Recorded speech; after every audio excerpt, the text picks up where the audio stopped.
So before we before we begin, I want you all to reflect on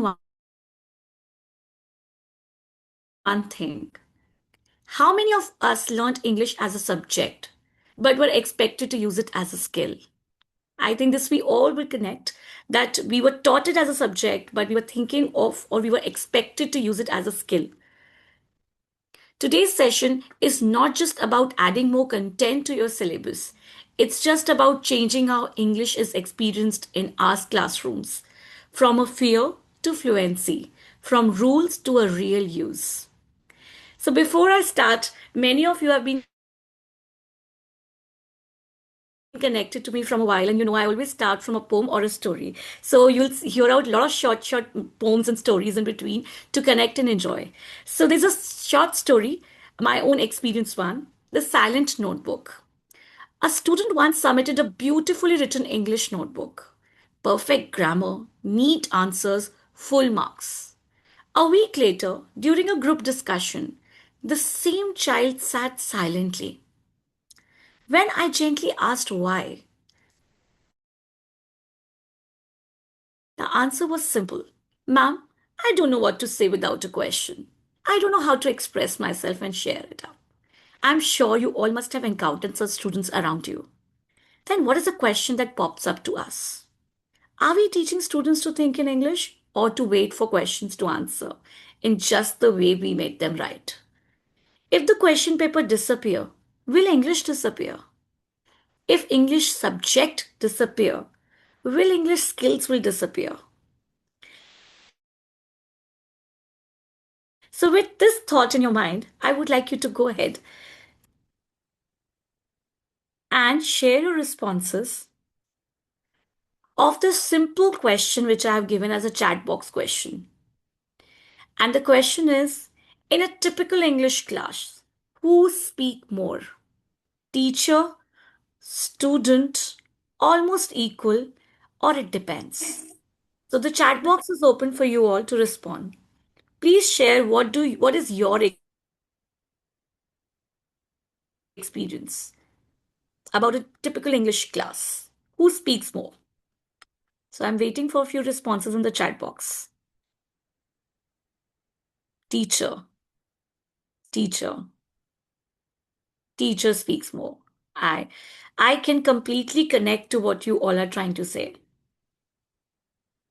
Yes, in majorly almost all the classes, teacher speaks more.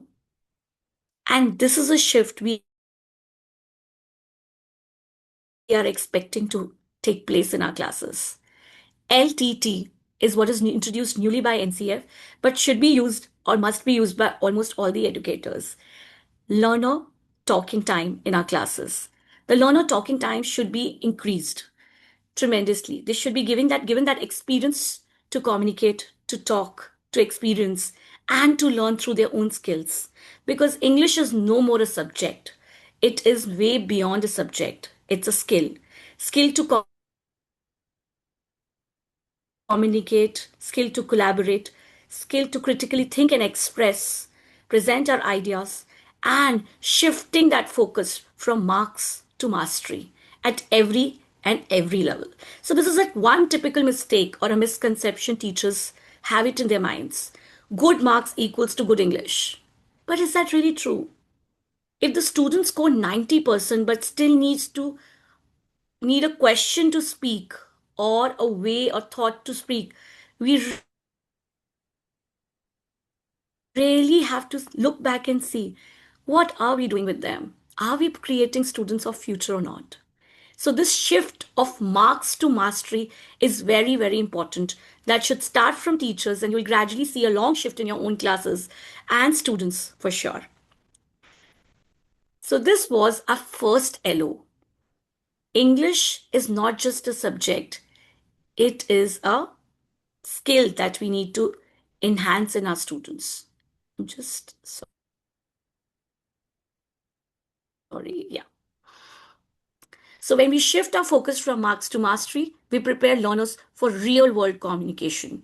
Most of us have faced this situation. Students write beautifully in exam, but when it's asked to express, their idea orally, they're just silent. They don't know what to do, what to say, and rather how to say. So, that again, a short story which says correct but confused. I once asked a student to write a paragraph freely. No format, no marks. Any guesses what the students would have thought? Or if you would have been at their place or in your own classes, if you just give them that freedom, do you see creativity flowing or do you see that hesitation? What to do now? Your responses in the chat box. What do you think? What will happen in this class when a teacher just randomly enters and say, okay, just write anything, any paragraph of your choice. No format, no marks, nothing. Just write. There'll be a hesitation. I completely agree. No learning, nothing. They're blank. And they blank. And in one of my class, I got one odd response. Ma'am, will this come in exam? Are we going to study for that? So coming back to that last point where I was starting off, marks. Marks has become a focus. But will this teach them English? Will this help them to learn the skill? When they grow up as an adult, will this mark stay with them or the English they have learned? And is this English a language, a subject, or a life skill? Shift in our thinking, and a language begins where fear ends. So they have to end up that fear. They have to have that exposure.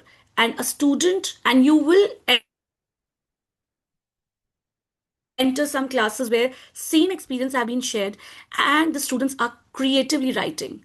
Why there's a difference that in one English class when teacher said this, students gave these various answers of hesitation and no learning happening, nothing, it's a blank class, what to do, it's a wastage of time. Whereas in the other, the students are creatively writing. The reason could be the level, but the main reason is the environment. How teacher has created that environment that the students are thinking beyond marks, thinking beyond just being not hesitant and not feeling that somebody is judging me. In spite of that environment, same classroom, they have that safe environment to express. Are we giving those environment to our students? A reality check is needed. They know answers, but struggle with opinion, presentation, and everyday communication. We need to make that shift. And here, I just want you to take a pause and just experience this for a while. So you just rented. You don't have to write anything. You just have to think. What is that one thought you wanted to say in the class, but you didn't? I repeat, what is that one thought you wanted to say in the class, but you didn't? Is there anybody open to share that experience? What is that one thought that came to you, you wanted to say, but you didn't? And why you didn't? As a teacher, as a student, as an educator, as an person who's experiencing this. Any point of time, we all are learners. Anyone would like to share their thoughts about it?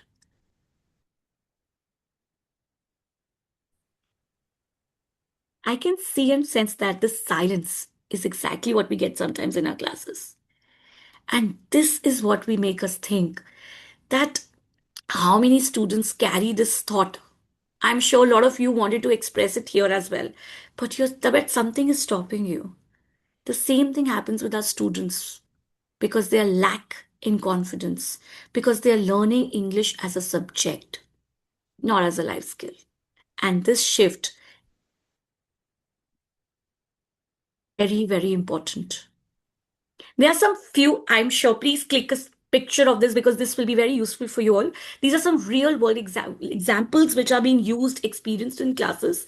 And this will not tap into your syllabus. This will not take a lot of time. You can just give them these small baby projects and let them experience having the student podcast series, having a live task of writing mails and a real one, not just a task, a real experience. Let them have that radio show in the classes. Let them have a newspaper which they have created. Let them tute and experience each other. I know what to do. Let's talk and just learn the fluency and empathy and building up that skill in them. When you give these exposures in your classes, you would see a lot of changes happening. But ensure when you are giving these exposures, these skills, these strategies will work only if An educator in a class is giving a safe environment. An educator in a class is letting students fail. Please let the students fail initially and learn from their mistakes. Errors are not something that you believe that, okay, error means they don't know. No, error means they are experimenting, and experimenting means they're learning. Let them fall. A little baby who doesn't know how to walk doesn't start walking and running by themselves in a day. You must have seen that child falling, getting up, falling, getting up. One way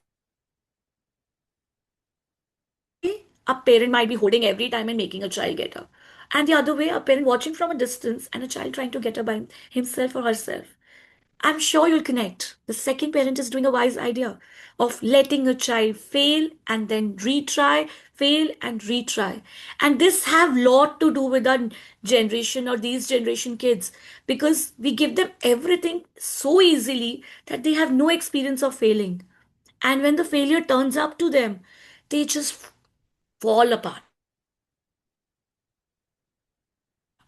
That experience, oh, I can't do anything. Just because I failed in one exam, I could not clear, I did not get 90%. They just take their lives.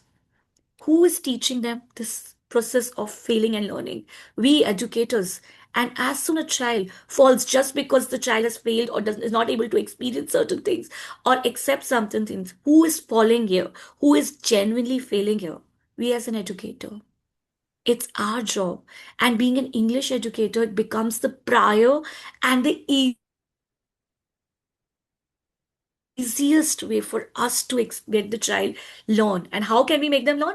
Create that safe environment and say, it's okay. Make a mistake and then try again. No harm. We have also learned this way. We have also made a lot of mistakes while we were speaking, writing. And how would we go ahead? We moved ahead with the various takeaways and various ways on going ahead.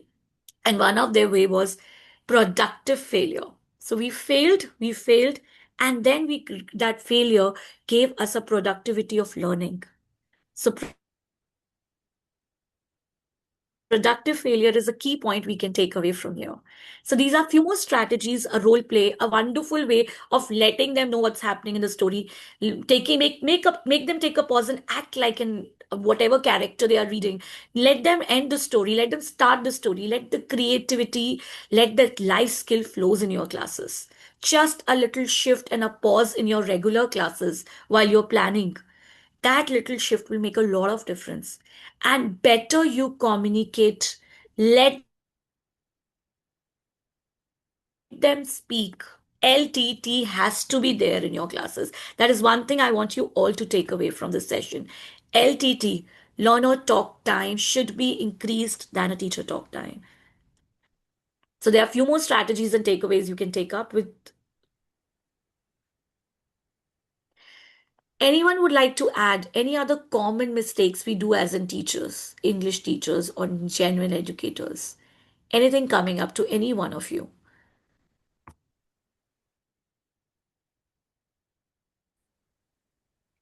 Please feel free to unmute and say any one thing coming up to you that you feel teachers are making a mistake, or we educators are making a mistake, or you've seen an educator making a mistake and you wish you could pause. Make them pause and think. Okay, this will land up being one-sided lecture session, which I don't want and appreciate. Any one of you can share either of the ways. There's nothing right, nothing wrong, no one judging you, no one observing or who's saying what. It's all right. We are in a learning process and we can learn together. Maybe you can add on certain things which I can learn from you. So let's go ahead and learn together. So I have observed teachers in English session make students write a lot. More than making them talk, more than making them express, they write, make them write and do a written work. Grammar sessions hai, English session hai, question answers, they're just writing. Is that only writing improves the English life skill? Think about it. Our priority goes over completing a syllabus of a grammar, over enhancing the skills, whereas English is not just a subject we discussed. It is more than a subject. It's their life skill. So we really have to think, what are we doing and where are we going? And English must be taught as a subject, not as a skill. So here comes out again with your thinking time. So I want you to read these two thinking questions, and anyone would like to add, say, write in the chat box your experience, your thinking on it. Why do students know tense but still say he go yesterday? A very common mistake. Would you enjoy learning swimming by reading rules without entering water? Or would you enjoy learning swimming by being in the water and somebody teaching you rules and gone? Or would you like learning swimming when you're in the water and experiencing yourself? Which one way will you learn swimming better? We have seen a little baby thrown in the water coming up swimming. Nobody has taught the rules to him. Nobody has given guidance to him. How does he know it? That's the beauty of English as well. Rules without context create fear, not fluency. So please have your rules with context. And what does this mean here? Here, I simply mean when you're giving rules, don't just make them write the rules and then go ahead. Or maybe have giving them statements and making them write, or making them mug up those flow charts and all to learn tenses and many more ahead things. Rather, let them experience, let them speak, let them make a mistake, and let them learn. So I remember one of the students who came up to me and just randomly asked me, "Ma'am, tenses कब use होते हैं?" And I just smiled and I just replied him, "Tell me, what did you do yesterday?" And the grammar started breathing by itself. I did not teach him tense. Says I did not do anything. I just communicated and started talking to that child. And the child observed, learned, and he still come back and said, I am so happy to say that I learned tenses by myself. And that is a beauty. That will be your hitch moment of the classes when you experience these kind of students coming up and sharing these experiences with you. So making grammar more meaningful is very, very contextual and meaningful is very, very important. And we just experienced why leaving grammar alone is just abstract and confusing, and it will lead to fear, it lead to incorrect applications. And that is the reason why teaching them grammar, we just have to take a pause and we don't have to teach them. We have to let them flow with the session. We have to let them observe by themselves, think about it by self, and we can just guide them. We can just felicitate their learning. We can just go ahead and let them flow. We don't just have to keep teaching them. We have to let them breathe with the grammar. And as soon you start doing it, you would see improves accuracy. So you'll see confidence building. You'll see the real communication happening in your classes. In the grammar classes, which generally people say, oh, grammar classes. A lot of schools still have this tendency of having the observations where teachers are teaching. And overheard a lot of teachers saying, oh, today was an grammar session. It was boring and my observation took place. But that was not boring because it was a grammar session. That was boring because we missed out making an effort of making it interesting. It's not about teaching rules. It's letting them experience. Give them that exposure and they learn, they'll breathe. This shift of us thinking this way is much needed. So we proudly say my students know tenses, yet they say he go yesterday. The issue is not knowledge, the issue is transfer, where we have to make a shift. And what are the major surface area mistakes which we do is correcting every sentence mid speech. I think Bhavna ma'am wants to add something. Bhavna ma'am, would you like to add some experience? Okay.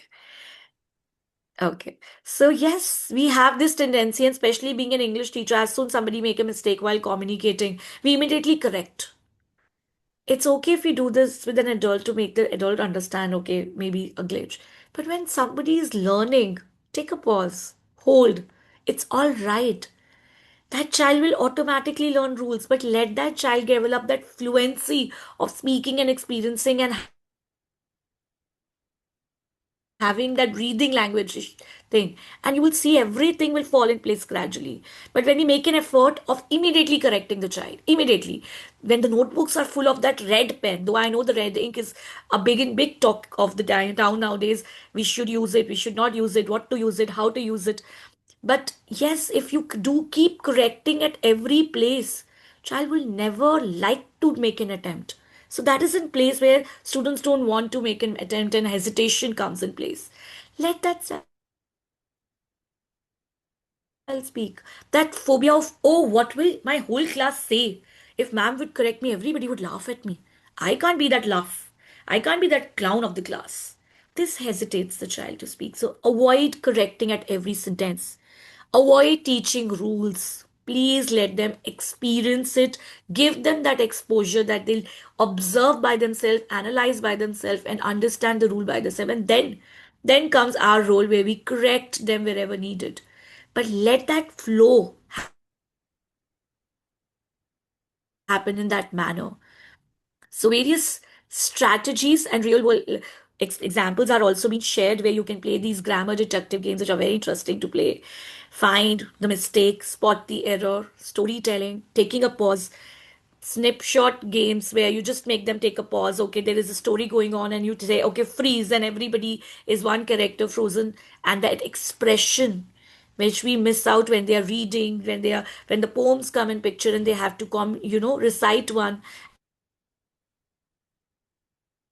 and we say they have no expression. Why? They have not experienced that. Let them experience those expressions.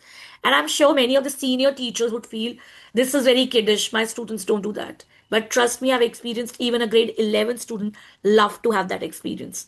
It's we who block our mind and we don't give them that experience. And if you give them those projects which I shared, the podcast and things like that, to them as a project, you will see they'll do wonders and you'll see English going, flowing and breathing happening with the grammar, English flowing fluently all around. And without you technically teaching them, you're just being observing them and guiding them wherever required. So let's shift our role from teacher teaching to just guiding them. And you'll see a lot of experience happening. Again, a beautiful slide to take a snapshot of. These are also wonderful strategies through which we can enhance our grammar in our classes. So before, as soon a child starts saying, I'm afraid to speak because grammar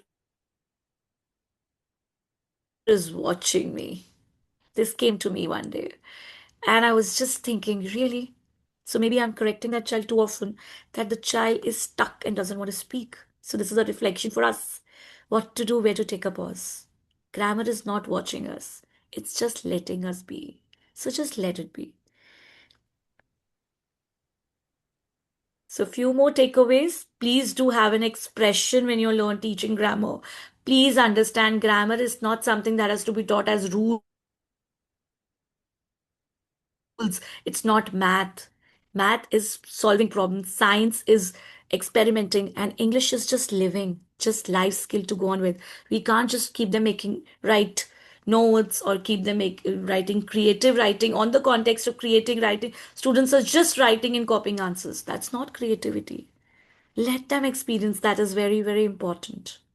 So, again, coming to one word icebreaker, I want everybody to just give me one word that comes to your mind first when you want to describe your student when asked to speak in English in your classes.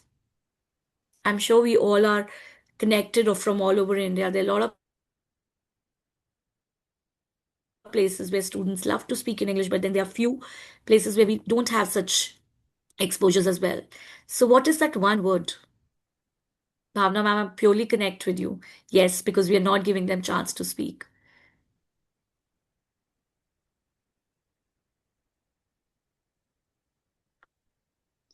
So I would like to have few more words if you can.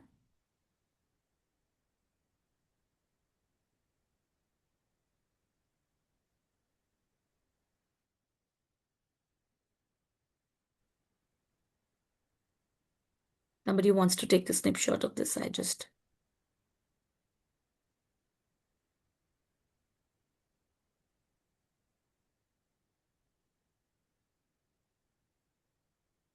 Can students write well if they don't listen and read enough? We always emphasize in writing skills, but can someone write without listening and reading enough? Listening is a silent learning. A lot of places, if you remember, and you, I'm sure, as an educator, also, when students come up and say, I want to improve in English, and we say, please hear English news channels, please watch English movies more, which are the more you listen, the better learner you become. So, are we coming back to what we were talking about?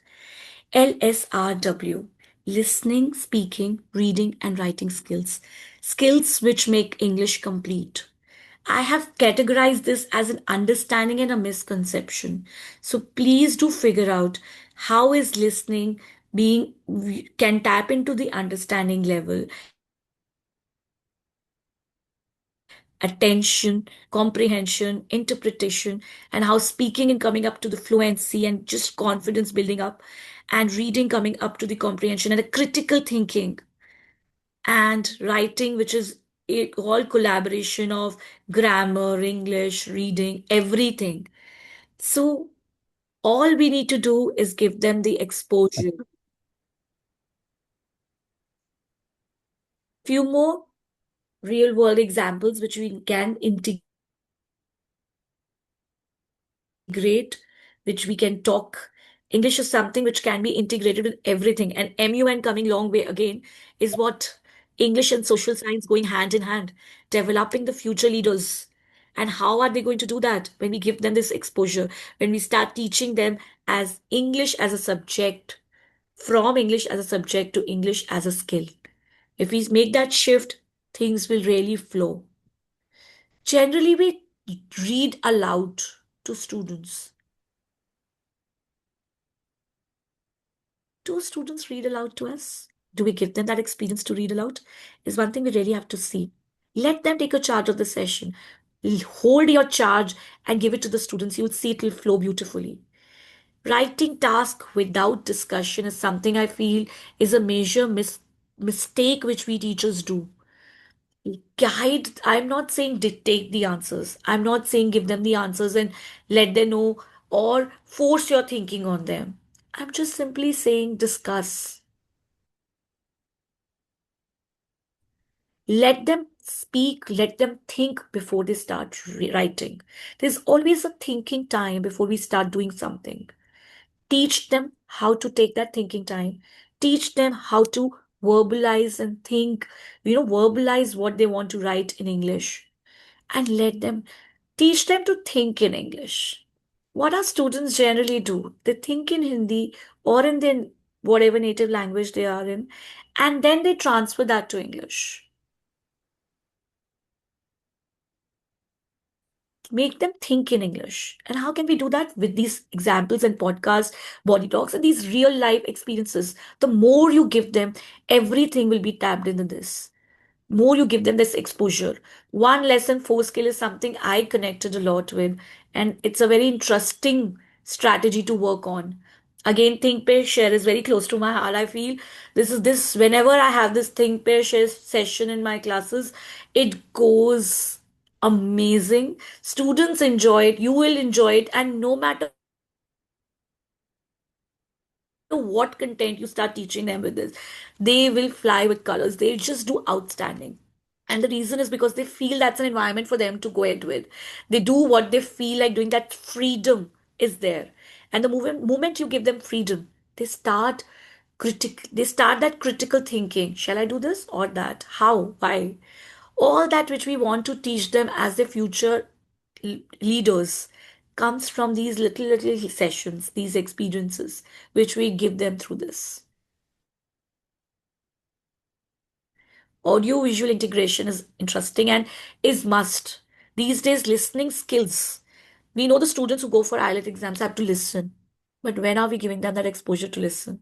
Have those audios. Listening is not every time you reading and they listening. Listening can be sometimes re-listening to an audio and understanding, visualizing, developing their visualization. So many skills tapping in through. So give them that exposure when we are talking about the four main skills to be enhanced. Few more takeaways and experience that you need to give them when they are tapping in their skills. Peer learning is something which, again, words wonder. You should go ahead and try them. When the students listen, they discuss, they read, they write, that's when the language flows naturally.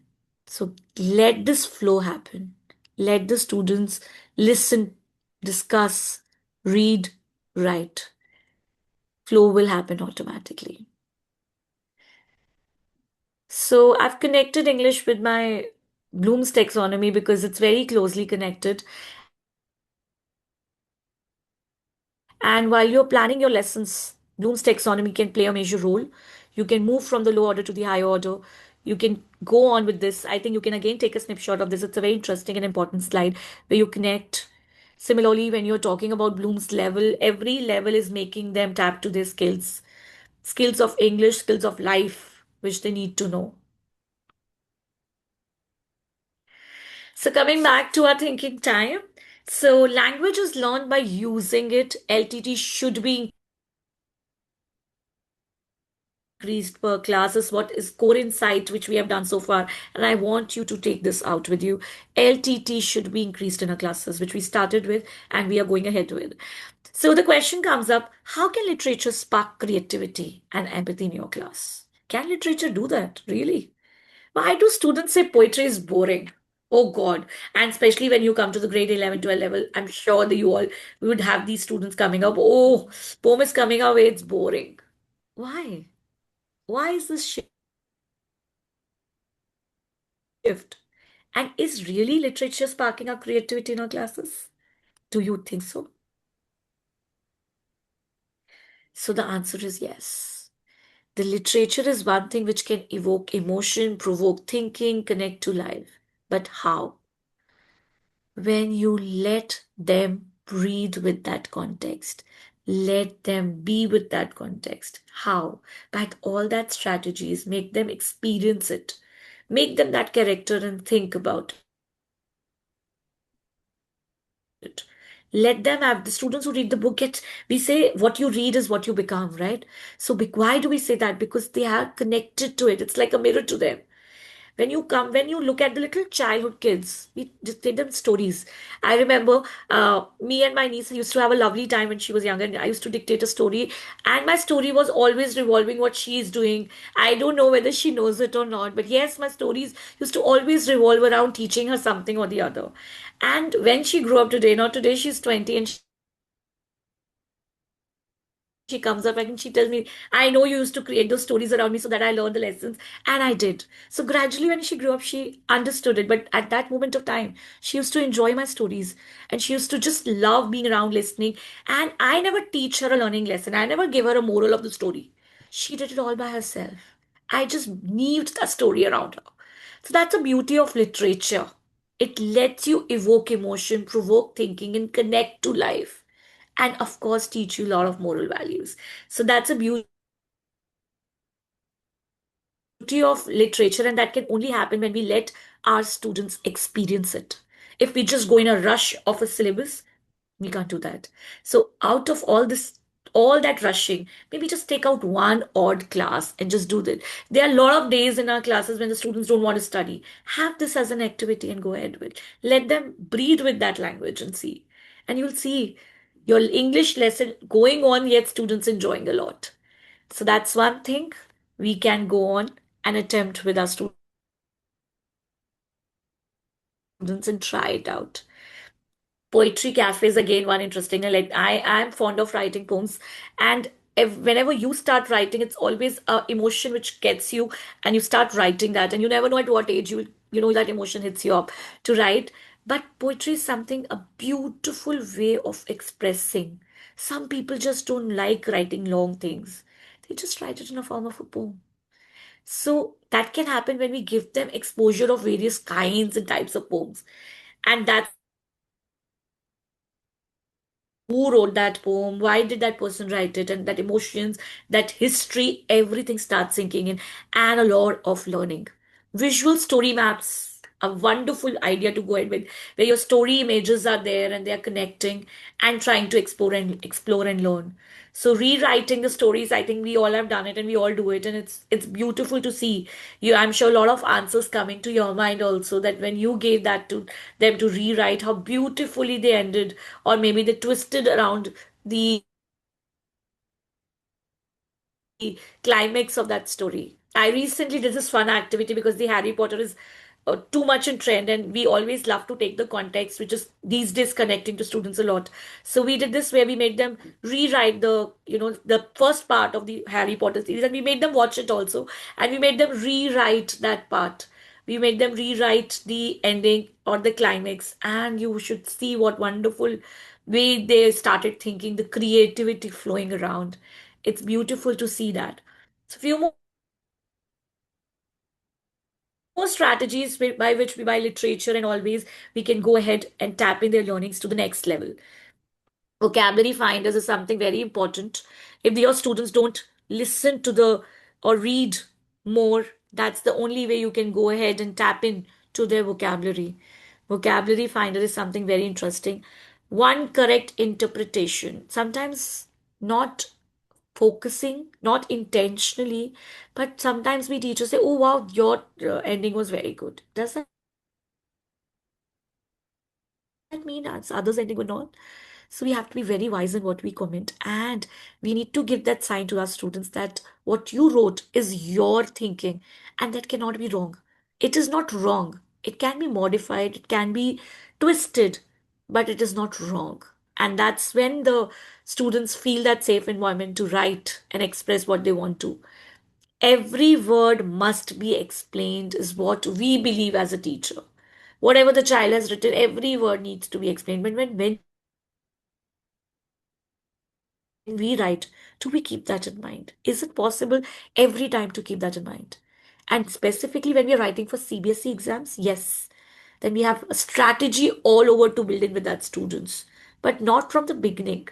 Let the students have the words, and maybe just politely writing out, share the same word with, oh, there are a lot of times students write a word and they write in a flow. Sometimes they create also. So we just say out of excitement, say, oh, this is a new word I've heard. Please tell me what does it mean. I'll also use it in my class. Or I'll also use in my sessions. So that's when students think, okay, something is, and they get excited to experience it more. They start, exploring more. They start getting more words. And one very short trick, which I think any educator can use, what I used to do is whenever you take an attendance, I always ask them to give me one word. How do they feel at that moment of time? And the general words initially used to come up was happy, sad, sleepy, and especially when these days online classes happening. And now when I started encouraging few students giving wonderful work, every child has a different word to say. The parents have come up to and told me, ma'am, they want to go back and learn a new word from dictionary because they have to say it tomorrow morning. That experience, if you make them have it, it will be wonderful. And that's when again the learning flows and the creativity flows and English becomes a skill.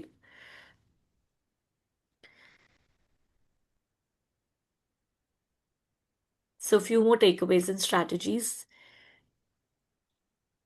If anybody wants to take a snapshot of this, this is something repetitive. I've already said this in the prior slides. So just a quick takeaway and then coming to a thinking time again.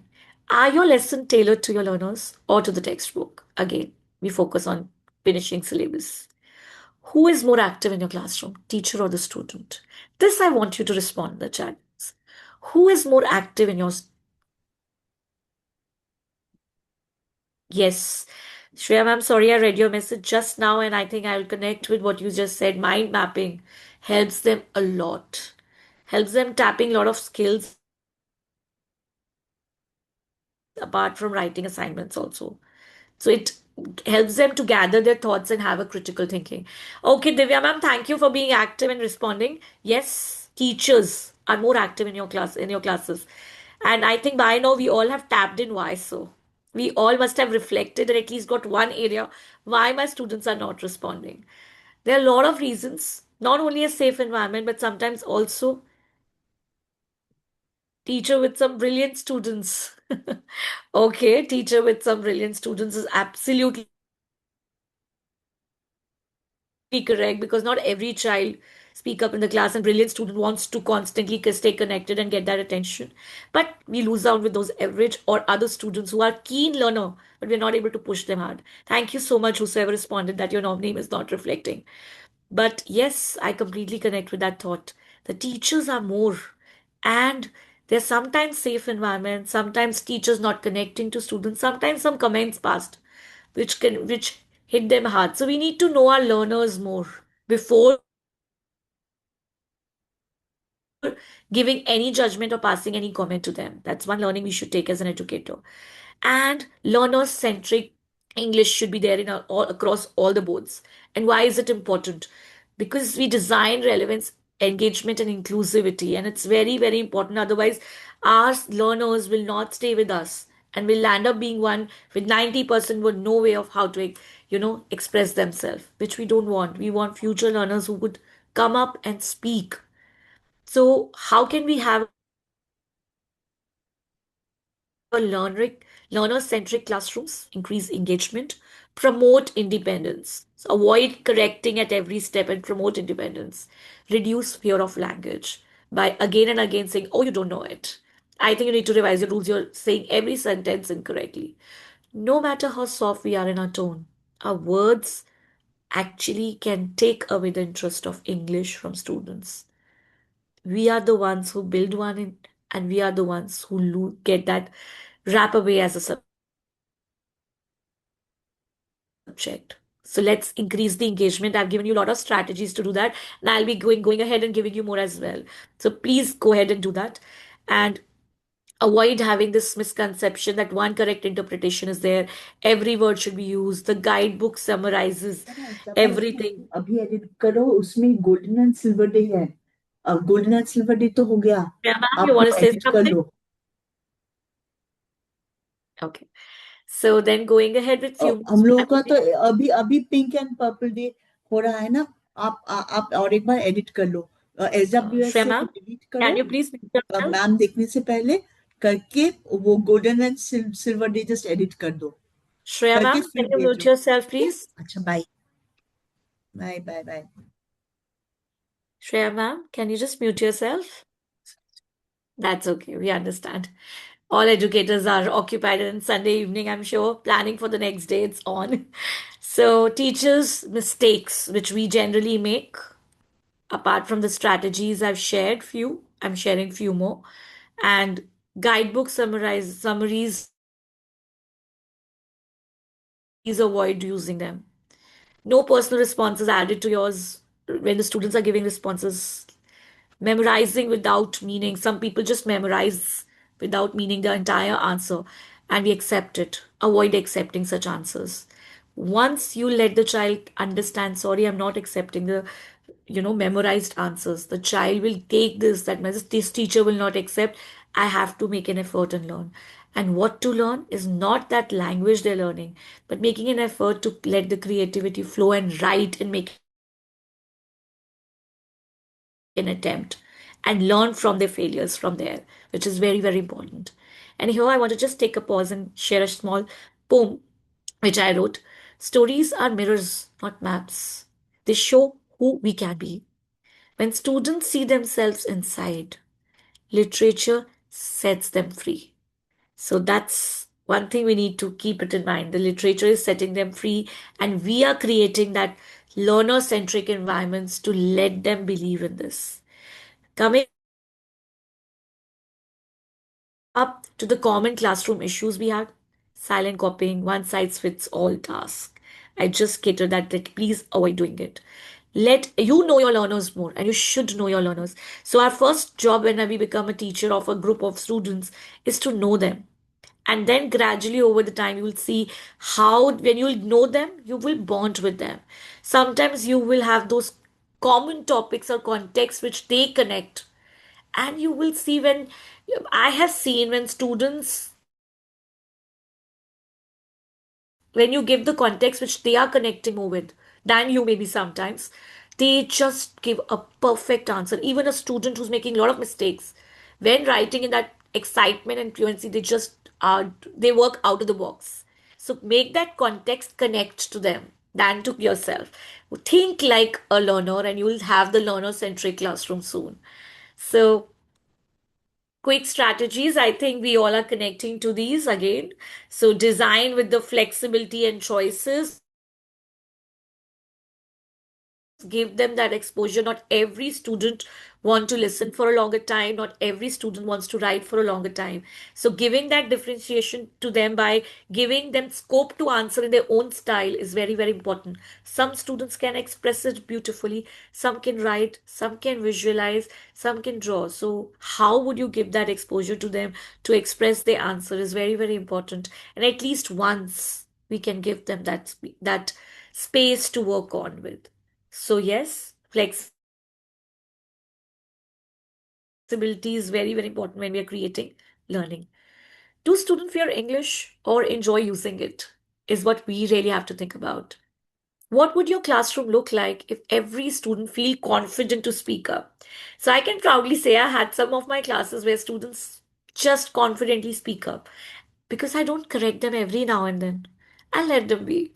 So, have you ever experienced this? Anybody would like to share some highs of the sessions or maybe lows or something that coming to your mind that I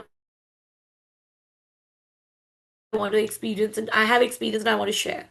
Anyone?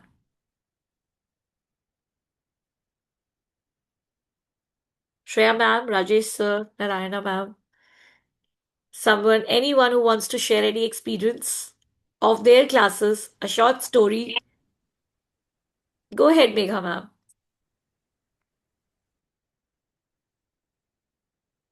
Megha ma'am, would you like to share a short story or your experience?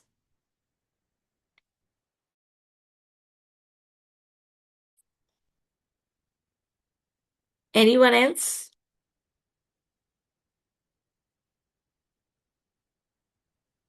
Bhavna ma'am, Divya ma'am, Priyanka ma'am.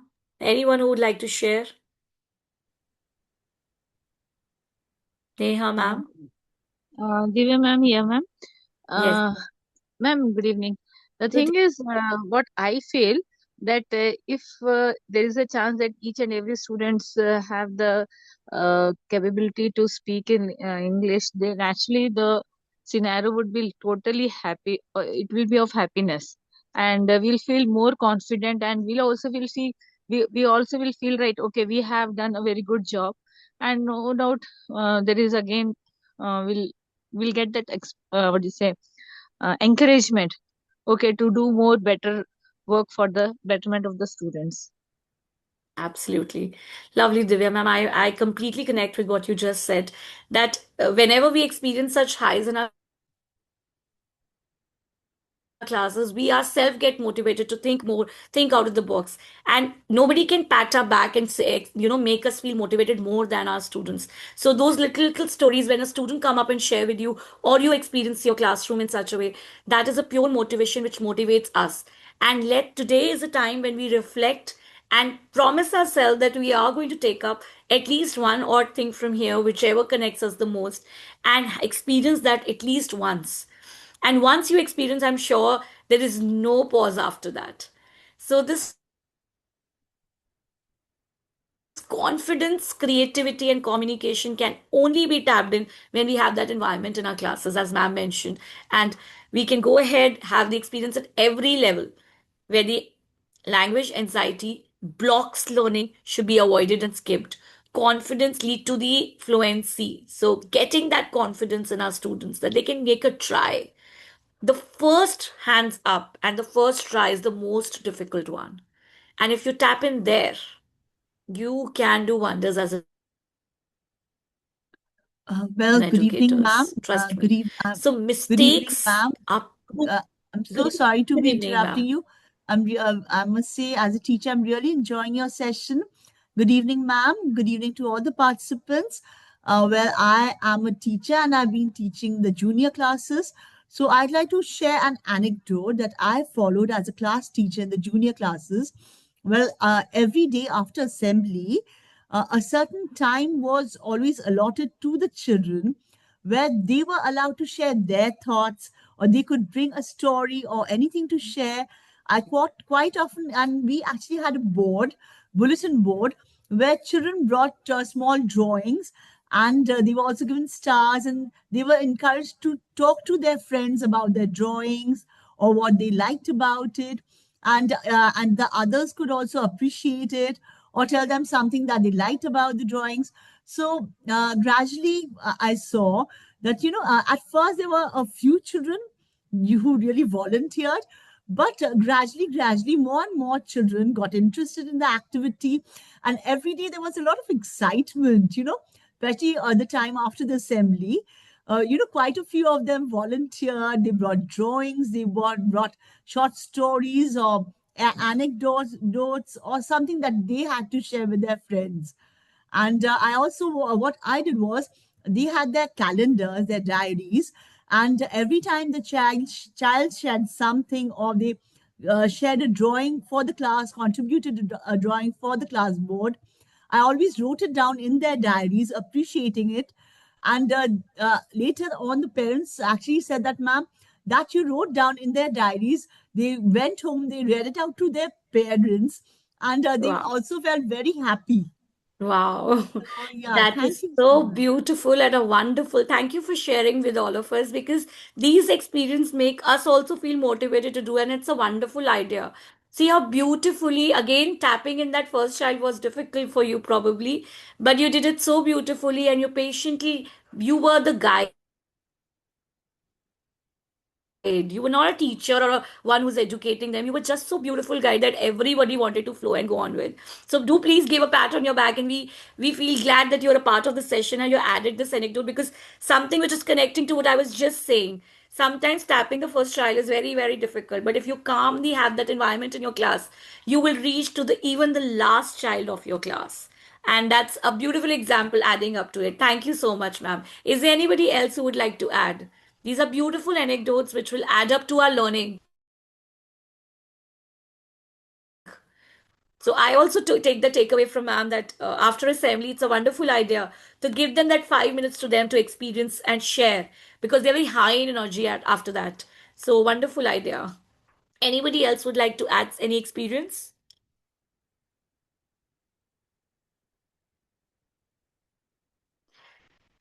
So, okay, then I'm going ahead with the next bit where I had some again examples where TED Ed style talks was there. And yes, we, in even to grade from grade 6 to 12, we had this TED Talk time where there was one anchor, and they used to script it by themselves. They used to invite and there was inter-class, they were inter-school at one point of time, and they were communicating, talking, presenting, confidence, fluency, English, language, grammar, everything which we tap in for the language, everything was going on.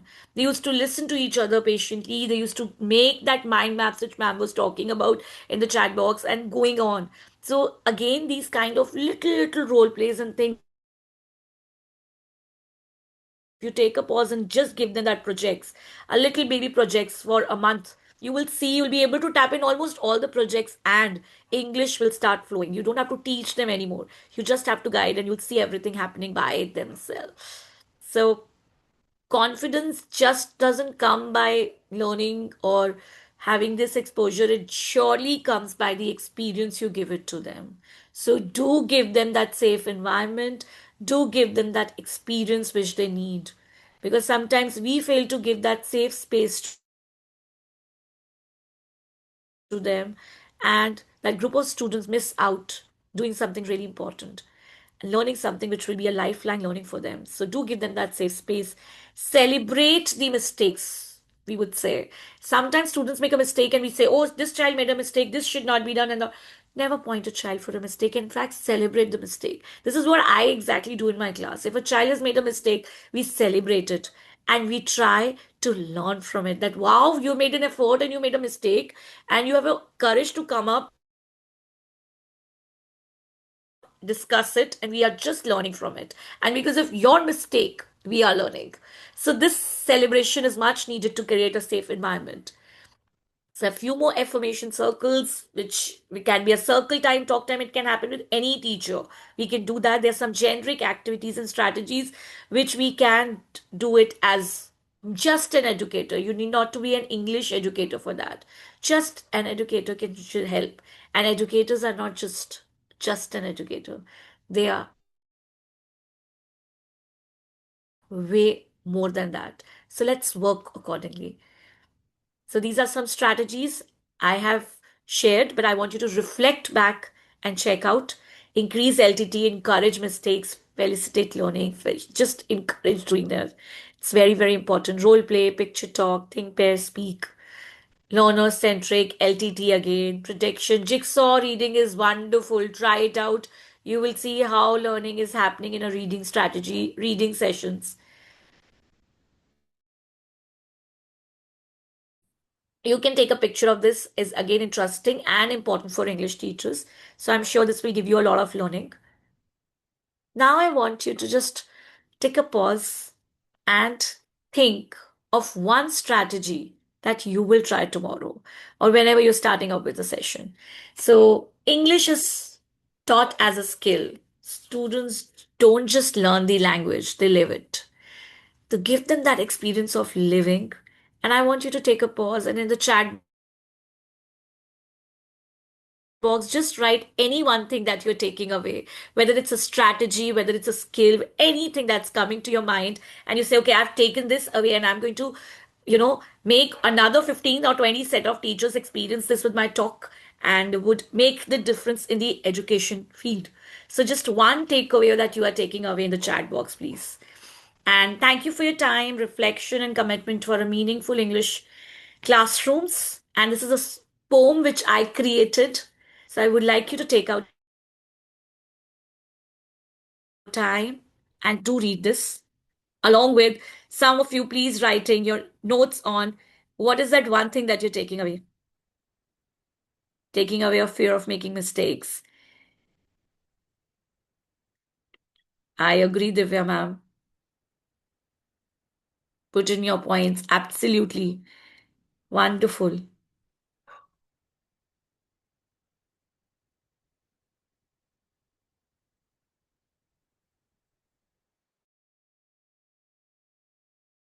I'll just read the last paragraph of this, which is close to my heart.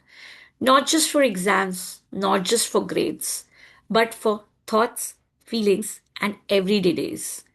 Because one day the textbook will close, the paper will end, the marks will fade.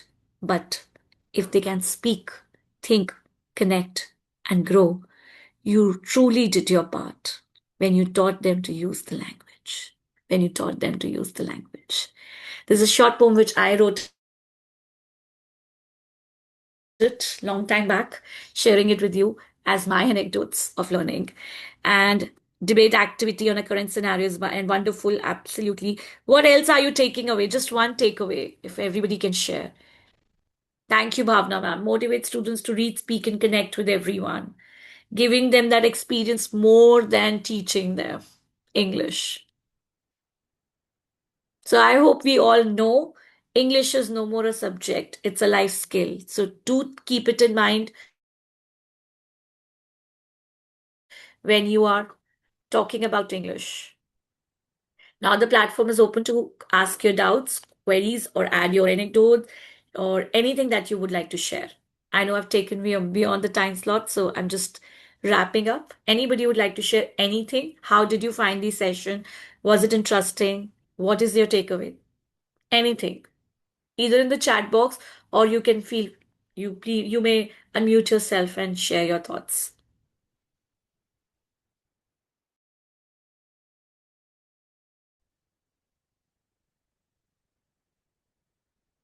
Shreya ma'am, would you like to share something?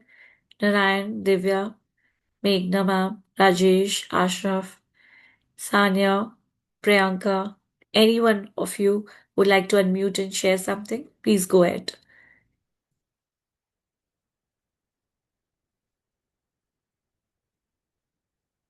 I hope you enjoyed this session. Thank you so much, ma'am. I hope you all enjoyed. I hope the session was interesting and the strategies and the snapshots will be shared with Dr. Vikrant on LinkedIn as well. And this will be shared online as well. So in case you want to have a snapshot of the PPT, you will get the same. In case you need any further support, we are there for you. Thank you so much, sir. Thank you. I hope we will work on making English a life skill than just a subject. Please do spread the word around with your teachers as well.